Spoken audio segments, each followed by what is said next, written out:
Hey guys, GHAZZY TV here with another craft video, and I wanted to show you how you can abuse the harvest crafting methods to craft some absolutely insane helmets that we did lastly that we sold for about 150 to 200 exalted each. They're obviously a bit cheaper nowadays because of how easy it is to craft. So I'm going to show you how to do it. And obviously it is the Spectre helmets that is using both Shaper and Elder. In this case we have the options of going both bone helmets as well as hubris circlets. Hubris circlets is obviously a lot cheaper to craft, so that's what I'll be showing you. So basically you have helmets like this selling for 30x, you have bone helmets for 60 up to 100, and I'll show you how easy this is to craft. Obviously you're going to have to buy the bases. For example, a Shaper bone helmet at item level 86 or higher, which is what is required, will cost you a lot of currency. So with that in mind, these are going for about 10 to 15x just for one of the bases, and then the other one you can buy for one chaos, because the other one doesn't really care about the item level. Whereas hubris circlets are going for about 100c, a bit less than that. So I've already prepped this up by showing you this. I have an awakener orb, and I got an elder helmet, and I have a Shaper hubris circlet at item level 86. So this process is very simple. We're not going to use awaken orb for the moving of an item's mods to the other. Instead, we're going to just move the influence over to the Shaper one by taking the awakener orb to destroy the bad item level elder helmet and putting that on the Shaper high item level hubris circlet or bone helmet if you want to. And the result is now that I have an 86 Shaper elder helmet. Now this will be the base we're going to be crafting on, and to do this very simply, you're simply going to be using bound fossils and nothing else, because bound fossils gives you more minion or aura modifiers. And here's where the trick comes in. We're looking for mods that you cannot craft through the harvest craft, and then making sure that they are able to be abused with the harvest craft method. So I'm going to show you the process from start to finish for this method. Usually I want to put some quality on it because it looks better that way, and that's easier done when they are white, because you don't have to spend as many armor scraps. So we put this one in like this, so I can actually craft. And in here we got minion life immolate. This is not what we're looking for. Any helmet that has minion gems and minion damage is the only thing we're going to look for. And that minion damage or minion levels has to be +3 for it to even be remotely something I'll be looking for. Preferably we want to have 2 suffix slots open, or 1 suffix slot open where the other suffix is a lightning modifier. That will be the most optimal state. And once we hit this, I'm going to show you how that is done. So hopefully we'll hit this within these fossils. So we need light minion damage. Having minion life on it is not a preferable situation, but it can be okay. I sold one earlier for about 25x the other day. So I mean, it's still profit, but you'd rather have either ES or life, or at least it's open for the sake of being able to be benched. So we have minion life hypothermia. Basically this craft is made so we can guarantee hypothermia to be put on the helmet through harvest crafts, and we can also guarantee the crit. So this one has the +3 minion levels, but we're lacking minion damage, so we're just going to keep crafting it till we do. And here we have the Saga Spells of Crit, which is what we want, but it's not something we care about in the current base. So this is basically the process. We got hypothermia trap with +1, that's terrible. And we got a few more crafts to do here. This one is really, really nice, but not what we want. I'm gonna keep crafting because we can make it so much better. So just spam up some bound fossils till you get the base that you want. That actually could have been really nice, but it's not. So one of the more insane things you can do with resistance craft in Harvest is actually playing with bench crafts. I'm going to explain all of that with this process of this helmet. And this one could actually have been really good. This one already has hypothermia. The problem with this helmet is that it has +2 levels of minion, and there's a mana roll which you can't really get rid of. So in this case, you could keep it, you could sell it for profit, even if it's only +2, because the minion damage is level 20. But looking at the market, I mean, most things are being sold with +3. So this helmet here is already a shitload of profit, but you don't really need to worry about that. And we're not going to go for a helmet with +2 when I know we can easily continue doing this till we get a +3, and they're not that expensive.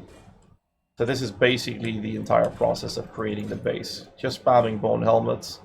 That is terrible. Looks better than it was.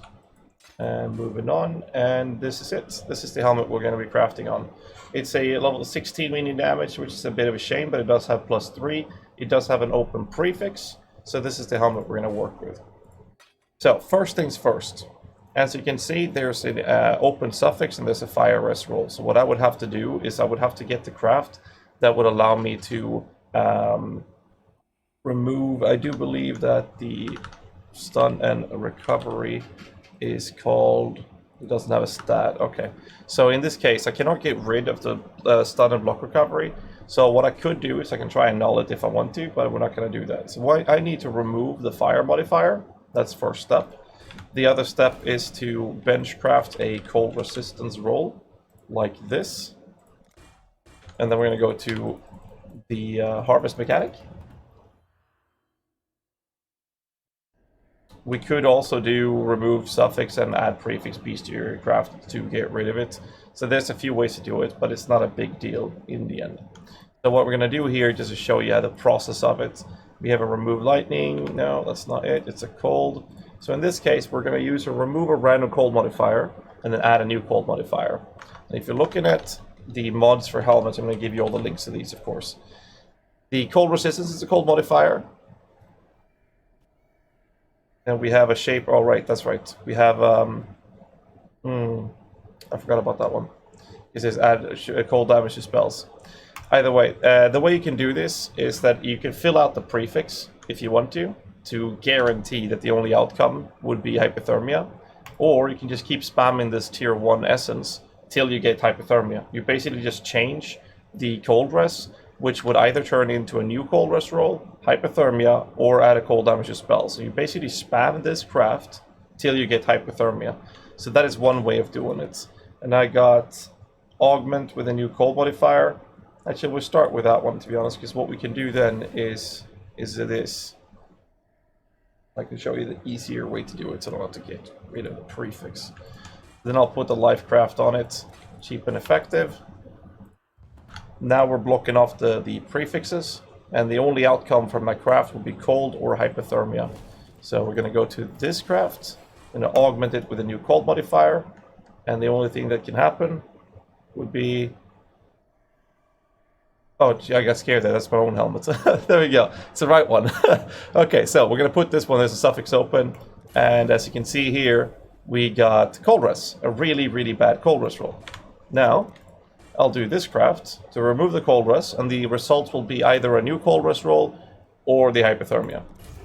In this case, I got level 20 hypothermia. I am happy. This helmet is now worth over 20 exalteds. That's how you do it. It's very simple. So looking at this helmet and with what you can do with it, right one, there we go. So I have minion damage, +3 level of stock of the minion gems. I have a life roll, which is very good. The stun and block recovery, quite annoying. However, the fire resistance roll, I can remove that, which I kind of want to do. And by removing the fire res, I will instead be looking into getting a craft that would allow me to remove a random fire modifier, and the only modifier that could be removed would in this case be the fire resistance roll. And instead, what you want to do is go to tier 2 crafts or tier 2 seeds from blue ones, as these can actually give you add a critical strike roll. And the only critical strike roll, if you're looking at the mods here, would be the socket of spells have crit and socket of attacks have crit. You're going to want the socket of spells because specters, the actual summoning spectre gem is a spell. So you gave the spell plus base crit, which is translated over to your specters. So in this case, what we're going to do is remove the fire rest roll, and then we're going to put socket of spells have crit, and I will literally be recrafting that till I get +3% crit, upon which the helmet would be worth 40, 50, or 60 exalteds instead. And the base craft to do this is very cheap. Can be a bit annoying to get the fossils, and the fossils are already going up in price right now. But this helmet, I just put a decent life roll on it if I want to. We could even bench craft a better life. Not sure if I have any of those saved actually. For example, I have remove a random crit modifier right there, so I'm actually able to remove a bad crit, and if I find an augment one, here's a lightning modifier. I don't think I have possibility for us to do anything with it, right? Also, another thing to keep in mind is socket spells is counted as a caster modifier. So if you look at caster modifiers and suffixes, you can see here that that would actually be the only caster mod. So you can actually augment with the caster modifier as well to guarantee this mod on a suffix. But I would need to get rid of the fire rest rule. So first we need to get the removal of the fire rest, and then we can guarantee the socket spells through that as well, through caster modifiers. However, it's a bit harder because you can only apply this, because removing the caster modifier can be a bit trickier to do as well. Also, you have to keep track of the Elder and Prefix modifiers through this. In this case, all the caster mods are these, so the other mods that we want to keep are not counted as caster modifiers. So we have 2 augments, which is nice, and then you can double check physical modifiers. In this case, nearby enemies, add fist to spell, so we can't really utilize that one as well. So that's the entire crafting process of this helmet. I'm going to put this up with a better life craft for less than this, so I'll say 20 to 25x, I'd assume, since there's life on it as well. And whilst I have it up for sale, if I find remove firecraft, I'll do that, and then I'll put in the socket spell separate. So it's a very simple way to craft it. It's simple, but it is it's a bit of a nuisance, because you have to get the bases, you have to play around with it before you get to the point. But this helmet right here is 20-25 exalted, and I can play with the fire rest. Obviously, I won't get any other resistance rolls, but it's very good. And the only way I did it was to recap what I did.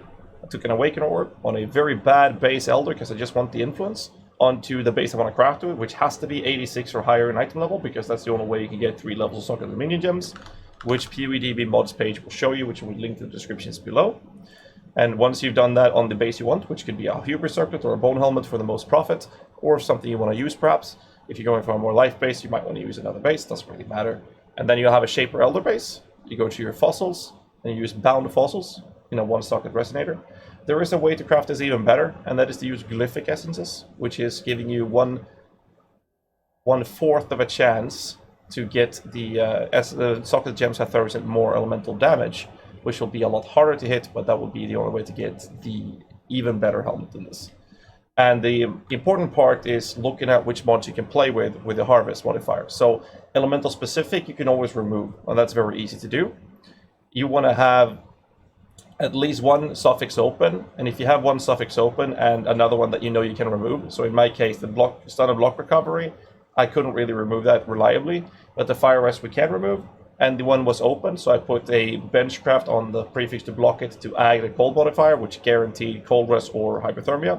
And as long as I didn't have any other prefixes open, I could just repeat that process of re-rolling the cold modifier, and it would only bounce between hypothermia and cold rest, as I showed you here on this page by simply searching for cold. It would bounce between cold resistances and hypothermia till I got what I wanted. And in the next process, I'll remove the fire rest, and then I'll play with crit and caster modifier, because I've already blocked off all the prefixes. And you can do this with a prefix. If you want energy shield on this instead, I would remove the life roll, and I would instead add a defense modifier. And if you look at defense modifiers from Shape Elder, there's nothing, and from Shaper, there's nothing. So I would only be re-rolling different energy shield rolls, which you can do on a continued basis till you get what you're actually looking for. So this is how you craft this type of helmet, and you're able to do this type of craft with pretty much anything. And as you might have noticed, for those of you who didn't catch on to it, this is how you create very easy basic items to go with heavy resistance rolls. For example, let's pretend that I do want to have the fire resistance roll on this Hubris Circlet. You can just recraft fire rolls till you get the high tier that you want. And as you show, what you also can do is, if I want, let's say I want a lightning resistance on this item, and it doesn't have a lightning rest, and I would remove the fire rest, and I want the lightning rest. You can bench craft the lightning rest on it, and then do the harvest craft, which would remove your bench craft and add an actual modifier with lightning instead. And then you can bench craft something else if there's an opening for it, for example. So that's how you basically play around with the harvest and abuse that mechanic continuously. Anyways, I will be posting more of these videos, and I'll try to get some more precise or accurate examples such as this one. And I hope you guys enjoy the video. Make sure you hit the like button, subscribe for more content, and comment down below what type of other crafts you'd like to see. Until next time, stay safe, keep rocking.